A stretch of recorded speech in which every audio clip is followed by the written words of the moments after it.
জীবনে সফল হতে গেলে তিনটা ব্যাপার মাথায় রাখবেন, এটা বলে আমি শেষ করবো। তিনটা ব্যাপার ইনশাআল্লাহ, আপনি যে স্টেজের স্টুডেন্ট হন, আপনি যা চিন্তা করছেন আপনি সফল হবেন। এক নাম্বার, বাবা মার দোয়া নেবেন। মা যদি বেঁচে থাকে মায়ের পায়ের নিচে বসে থাকেন, কান্নাকাটি করেন।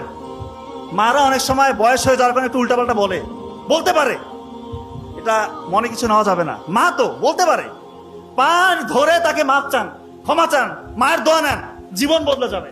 কোথায় যাবেন আপনি চিন্তা করতে পারবেন না। বাবা বেঁচে থাকলে বাবার দোয়াটা নেন। দুই নাম্বার হচ্ছে অধ্যাবসায় লাগবে, অধ্যাবসায়টা লাগবে, এবং কিভাবে পড়তে হবে সেটা আমি বলেছি, সিস্টেমটা আমি বলেছি। নাম্বার 3, গোপন গুনাহ ছেড়ে দিতে হবে, গোপন ইবাদত করতে হবে। গোপন গুনায় যারা লিপ্ত, স্যার আমার মধ্যে ওই চিন্তাটাই আসতেছে না স্যার, আমি যে বিয়ে করবো ওই ওই মানে ওই তাকাটা আমার মধ্যে নাই, ওই আগ্রহটা আমি হারিয়ে ফেলেছি। স্যার আমি এরকম ছিলাম না।